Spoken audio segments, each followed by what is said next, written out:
welcome to Movies, Films, and Flicks presents Final Fights. I am Mark Hoffmeyer, and joining me is a man who could talk about Captain America Civil War all day.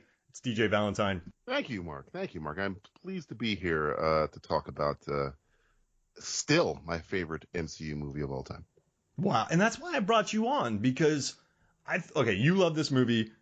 It's one of the top tier MCU pictures, right. And I think it has one of the most compelling final fights in all of the 24, 25 films. This has got to be in the top 5 of final fights. I mean, Ant-Man 1 and 2 are 1 and 2.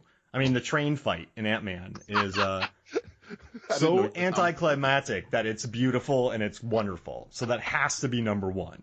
Of course, okay. Has to be. And then, I don't know, not Iron Man, none of the, well, maybe Thor Ragnarok at the end on the Rainbow Bridge. That's really good. It kind of jumps around. This one kind of sticks in the scene. I would put Civil War. It's a slightly ahead of Thor Ragnarok. You know what I like about this fight in Civil War is there's strategy to it as well. You have Cap trying to systematically break down the suit. You have Bucky breaking the hand so he can't fly too well. It tells an interesting story while telling a story, and I think that's really a good trademark of an excellent fight. It's not just a CGI smash 'em up, or wait, what do I call it? A CGI slug 'em up. Just two like robots punching each other in the sky. There's a neat narrative going on here, and also, go for it. No. I think I love it because I'm a dark bastard and I love tragedy. And of all of the MCU movies, my favorite 2 movies are tragedies. Infinity War and this. So other than the fact, like you're saying, it does have a lot of strategy to it. You're heartbroken watching it. Like I'm watching John McClane beat up Carl. I'm like, yeah. In this, the whole time you're like, no, the whole time. You're like, stop. That's what I think makes it way more compelling than any of the other fights. Because you're talking about Thor Ragnarok. You want Thor to win. In this one, you're conflicted. You're conflicted about who you want to win. You're conflicted about if you want the fight to happen. You're conflicted. It's so much stuff going into it. Absolutely. And I think after watching it again, Captain America's de-escalation techniques are not too good in this scene. Now, I have never had to de-escalate a playboy billionaire genius philanthropist who just learned that his parents were brutally murdered by a super soldier who was working for Hydra and is now being protected by a super soldier who was frozen in ice for a long time, became my friend, and then lied to me. Oddly specific, but yeah. Yeah, I can't say that's how I would de-escalate a situation. Even I was a bouncer for years and I'd never de-escalate anything. I would just put people in timeout. You can't do that. So it's in this scene, Steve legitimately lies to, did you know? Well, I didn't know it was him. Right. That's a lie. And then like he goes to Bucky, he's like, do you remember? And Bucky's like, I remember it all. And I'm like, yo. No, but here's the thing about that. There's 2 things to those 2 lines, though. The fact that Iron Man is pissed isn't that not just that Bucky killed his parents, is that that Captain America knew about it, right? And it's not just that Captain America knew about it. It's that this guy, who his father probably used as an example to discipline Tony his entire life, as why can't you be more like Steve Rogers? Why can't you be more just? Covered up his murder and then is lying to him in his face is what pissed off Tony. That's what I see in a little glint of don't bullshit me, Rogers. That scene, right, that little line is where I see it. And the thing about Bucky, which Falcon and Winter Soldier TV show kind of glanced over a little bit, when Tony has Winter Soldier in the headlock, Tony can't see his face, but we can. So when he says, I remember all of them, it's regret. But Tony just hears, I remember all of them. Like he's boasting about it. So that's what makes Tony even more pissed off. That's the tragedy of that fight, is that none of these people want to be in this situation, but they are. And I don't think there's a Marvel movie yet. Infinity War is the closest to actually do those setups and payoffs as good as Civil War. I've yet to find one as good as that.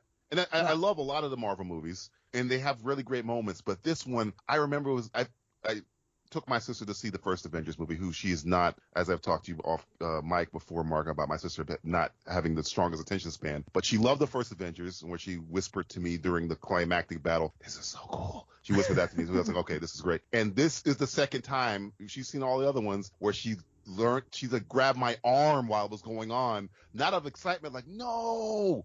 That's why I thought this whole fight worked so beautifully. Absolutely, and I like the way that also. I like how they ground it as well, because you have Iron Man just go flying in the sky, you have Ultron in the sky, you have Avengers all of New York, Iron Man 3 at like a dock where they're all blowing crap up. They did a really good job of, well, first and foremost, you can't have Tony flying away from 80 feet in the air just dropping missiles on him. So I liked how they put it in the silo. They put it in this bunker, and they made it very claustrophobic. And I was listening to the commentary for this, and they said that the Russo brothers did say they want to make this like a psychological thriller, and I get it, but they really wanted to focus on like, I think they really played strong to like working towards advantages, keeping it contained. Like, I don't know why, but Steve Rogers busts out a grappling hook or a rope at one time and ties it around Tony's neck, and they fall down the silo. I don't know if I've seen that before in Captain America movies. He might have did it in First Avenger. I can't remember though. I'm like, is he Batman now? But maybe. They do a good job, though, right, of just keeping it contained and small. And that feels so... I'm not saying it's small, because the emotions are big. But they did a really good job of moving it around, telling a narrative, Iron Man's suit, figuring out Steve's battle techniques, and then figuring it. I think a lot of that is, you got Sam Hargrave worked on this. Like, he was the fight coordinator, stunt coordinator. I mean, this dude was in Roadhouse, too. He was Jonathan Schick's stunt double. So this dude has come a long way.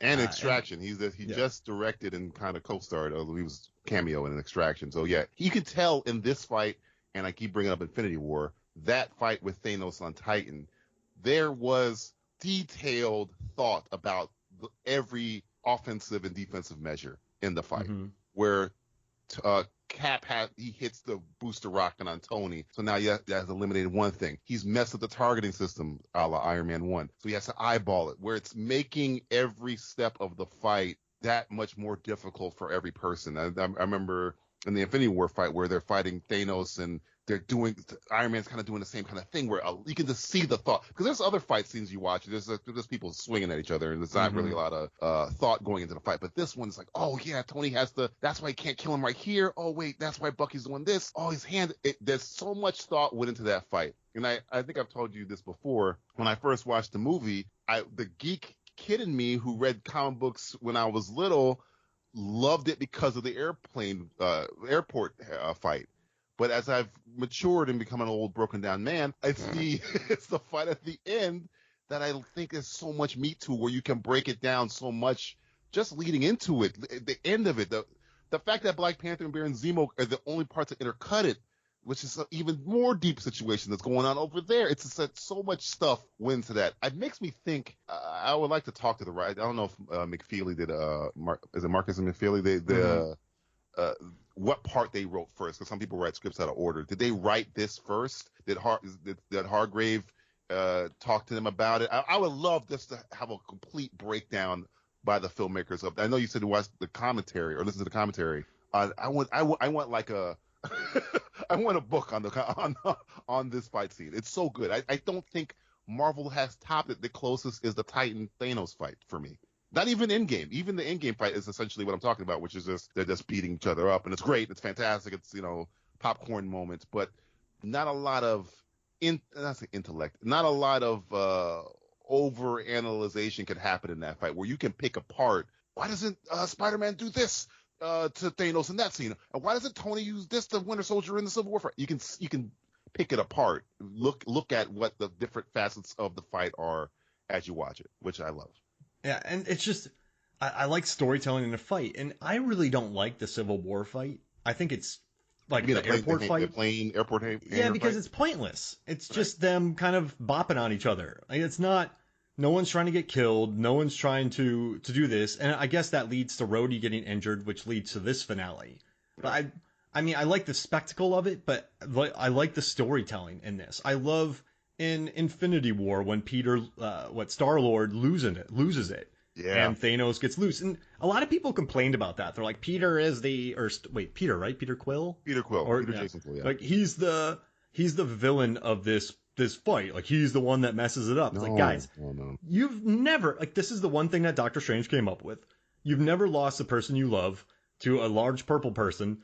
Like, you are filled with rage, anger. They're goading you. And think about this. People were like, Tony should have whooped Peter Quill's ass. And I'm like, Tony is Peter Quill. The exact same emotion that Peter Quill went through, Tony is going through at the end of Civil War. He is watching himself go through the same emotion where this person, Peter Quill, just lost the person he loves, and he cannot contain his rage. Tony literally is going through this in Civil War, where he knows that Bucky was brainwashed. He knows that all that information, but he doesn't care because he killed my mom. That is essentially what Peter Quill is doing. So when they get crap on Peter Quill, I'm like, name me a person that wouldn't freak out in this situation. You're not thinking rationally when, oh yeah, by the way, this person, he murdered your girlfriend horribly. Okay, yeah. Now just hold it together for, don't do anything. I know you have a gun in your hand. Yeah. Put it away. That's why they have a thing called temporary insanity, where you lose track of your emotions. And Tony is the poster boy of that from this movie. So yeah, it won't bring him back. I don't care. Don't care. Doesn't matter. Rage doesn't work that way. Rage isn't rational. and I gotta say, this scene is home to my favorite MCU moment of all the MCU moments, and that's between Baron Zemo and T'Challa, Black Panther, where you see Baron Zemo.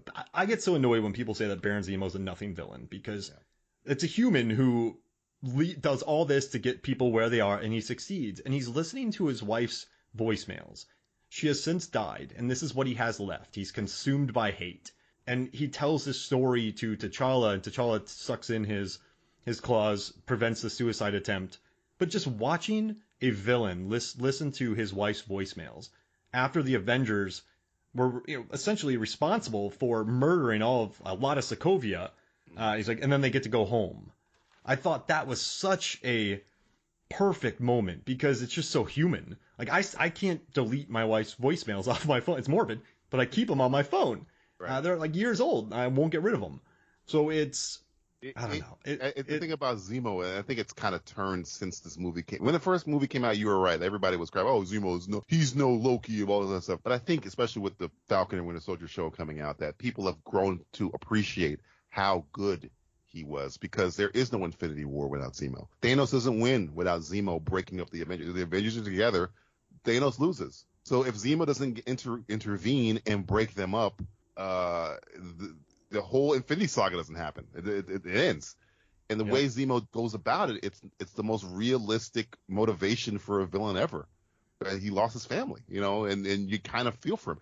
Loki I love Loki. Don't get me twisted. Loki is more of a self-destructive, egotistical, motivation. Zemo motivation is the motivation of a lot of heroes in movies.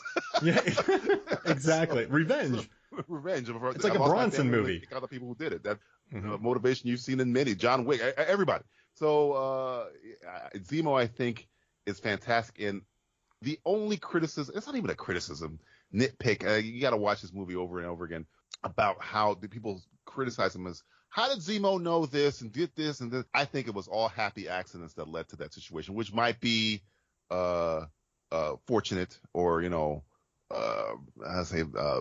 convenient. But I just think that he was trying to get information to break up the Avengers, and he just hit the mother load. Oh, this is what you did? Holy crap. Okay. All right. That's even way worse than what I thought it was.